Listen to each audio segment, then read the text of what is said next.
Hello everyone, welcome back to Weather on the Go, all your weather coverage on this Thursday, July 18th. My name is Hunter. In today's weather forecast, we're going to be talking about a refreshing cool down across portions of the central and eastern United States, some severe weather potential, and we're going to be looking at your long range outlook in today's weather forecast, followed by your tropical weather update as well. So let's look here at your weather alerts across the country. Notice we don't have a lot of those heat advisories or excessive heat warnings across the central or the eastern U.S., and that is because of our cool down. The cold front is now across the southeast, and that is ushering in a nice cooler Canadian air mass from the north. Meanwhile, out west, a ridge persists, and we see a lot of heat advisories, excessive heat watches and warnings, even some red flag warnings out there with some dry soil heating up very quickly. And that's because of this. This is a ridge of high pressure that's across the Western U.S., really across the Four Corners region, and it's been sitting there for quite some time. Notice the dip in the jet stream over here across the Eastern and Central U.S. That is our trough, and that is brought in by that cold front that we were talking about. So this afternoon's high temperatures are reflective of that cooler Canadian air mass from the north dropping south across the central and the eastern two-thirds of the country. Notice the upper Midwest, the lower Midwest, the Great Lakes, the Ohio Valley, and the Northeast are wonderful for temperatures this afternoon into the 70s. Please get outdoors and enjoy it. Lots of sunshine out there as high pressure is worked in. Out west, a little hotter as we see that ridge of high pressure extending all the way up into Canada there, into British Columbia, Alberta, and Saskatchewan. Those areas in the western Canadian prairies will also be into the 90s this afternoon. And notice also the dew points are lower across the northern U.S. Remember a couple of days ago, the dew points were in the 70s. Those have come down significantly, back down into the 50s and 60s. So that is a lower humidity environment as well. So we're not really worried about any heat indexes up there. So again, get outdoors and enjoy it. The only heat index we have to worry about today is down across the Gulf Coast and the Southeast Coast, where we could be seeing some 90s, maybe low 100 heat indexes. Nothing we can't handle. If you're from Florida, you're from Alabama, Mississippi, Georgia, or the Carolinas, you should be used to this heat a little bit as you live further to the south. But across the West, yes, it's hot out there. Heat index values up into the 90s and triple digits as well, especially there for Death Valley in California. And you can see that here, Southern California into Arizona, Southern Nevada there, parts of Southern Utah. Widespread heat index values today, well over 100, maybe even over 110, 115 degrees in some areas there, especially again into Death Valley. Now yesterday, some of that heat, it did lead to storm energy. We did see some severe weather across the eastern U.S. near the I-95 corridor, Boston, down to Hartford and New York City there, all the way down toward Philadelphia, Baltimore, Washington, D.C., Roanoke, Virginia. A lot of big metropolitan areas experiencing some severe winds yesterday, and that extended all the way actually down into the southeastern U.S. 175 reports of wind yesterday, 10 hail reports, nothing for tornadoes, which is good, so that is some good news there. More severe weather potential, at least a low-end potential for severe storms, with the highest chance over here into eastern North Carolina, parts of Virginia, with a level 2 out of 5 in the yellow. That's a slight risk, otherwise a marginal risk here in the Front Range, or up into Montana we have that is a level 1 out of 5, a marginal risk of severe storms.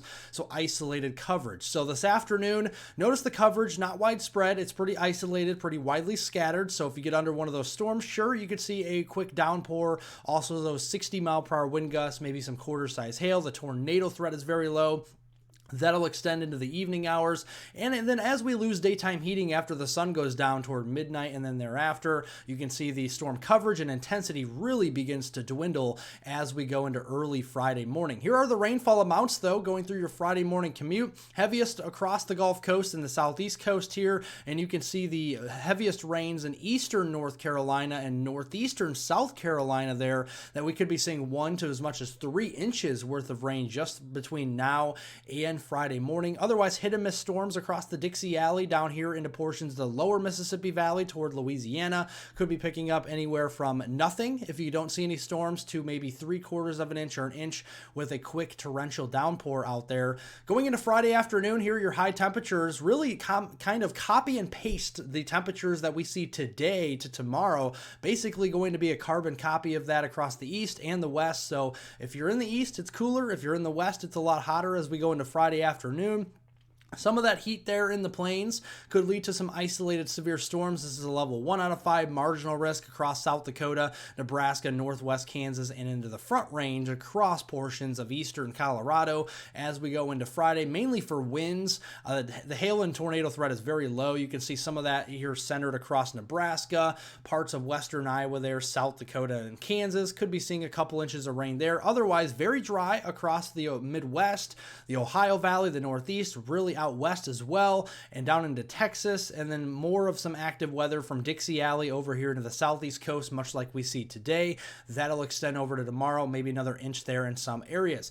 Heading into the weekend, we have that trough that's going to continue to meander across the central and eastern 2/3 of the country for Saturday, July 20th and Sunday, July 21st. You can see that ridge begins to continue to develop further across the west and into the western Canadian prairies, so British Columbia, Alberta, Saskatchewan, and even western Manitoba will start to warm up as we go into the weekend. You can see those areas there, the western Canadian prairies, the Pacific Northwest, the Pacific Southwest, going to be seeing temperatures 20 to 25 degrees above the norm for this time of year. And then in the central and eastern U.S., we could see temperatures 10 to even 15, maybe even 20 degrees below normal for this time of year as we go into the weekend.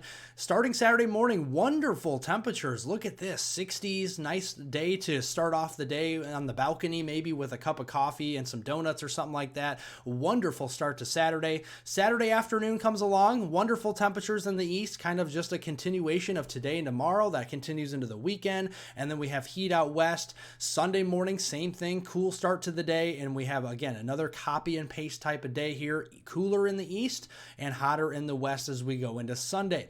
Precipitation chances going through the weekend here, we have some chances for showers and isolated storms from parts of Iowa down there into Nebraska and Kansas, maybe western Oklahoma there. And then we have more of the active weather across the southeast that will continue into Saturday. Much of the same into Sunday, but even if you see a lot of this green on the map, I promise you it's not going to be this widespread. Plenty of dry hours. A lot of these showers and storms over the weekend will be afternoon and evening instability showers and storms that will pop up with the peak heating of the day, and they will dwindle after the sun sets. And you can see this weekend, really not anything too focused with any very heavy rain. We do need the rain down here in the southeast, so we'll take it. We have moderate, severe, and even extreme drought starting to pop up here, so we will take an inch or two of additional rainfall from Virginia, the Carolinas, down into eastern Tennessee there near the Smoky Mountains, and all the way further to the south and west there into Georgia, Alabama, and Florida and surrounding states as we go into the weekend.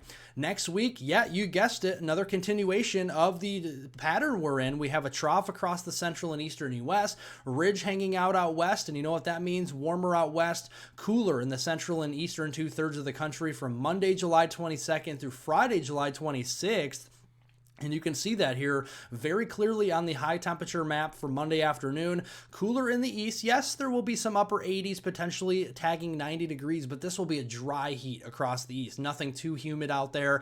Out west as well. And you can see as we go into Wednesday, wonderful temperatures in the central and eastern U.S. The middle of next week, heat out west, and that just continues. Although Friday afternoon on July 26th, some of that heat may start to move a little further east toward the Great Plains. That's where we'll be watching out later next week for more of those 90s to appear across the Dakotas, Nebraska, into Kansas, Oklahoma, and Texas, maybe even near Arkansas as well. And looking at precipitation trends from next week here, from Monday, July 22nd through Friday, July 26th, really the corridor of precipitation is from Texas all the way up here into the Delmarva region, into the mid-Atlantic coast. That is the corridor of some heavier rainfall. Very dry out west, very dry up north here, maybe some precipitation across the Great Lakes and interior New England, but that will be more pesky afternoon and evening showers and storms, and they won't be every day.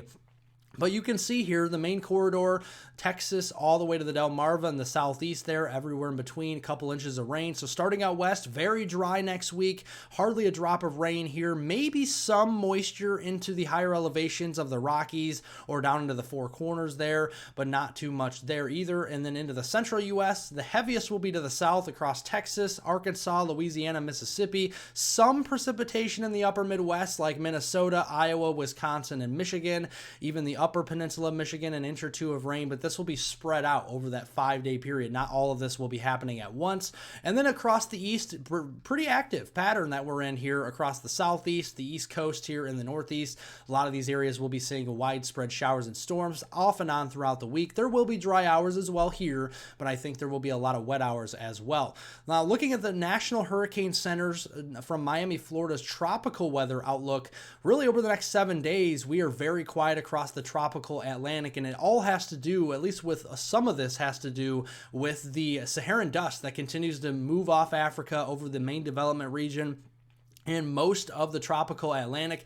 That will continue, but August will come around and we start to increase climatology with our named storms and our hurricanes out there. So the hurricane season is far from over, and the experts over there at the Climate Prediction Center are showing by the end of this month, but more so in the first week of August, there may be something to watch there in the main development region, the Caribbean, or even the tropical Bahamas region as we go in towards the first week in August. Also, the Eastern Pacific looks pretty busy as well, so we may have to watch both the Eastern Pacific and the North Atlantic basins as well as we get into early August. So forecast breakdown: low potential for severe weather through the weekend, long duration cool down across the Central and Eastern U.S. Get outdoors and enjoy the wonderful sunshine and the cooler temperatures. Open up those windows. Tropics continue to remain quiet for now, but I think early August things start to ramp back up, especially in both the Eastern Pacific basin and the North Atlantic basin. We'll be tracking it right here for you on this channel. Thank you all for watching. Make sure to subscribe to the channel down below for detailed, accurate weather forecasts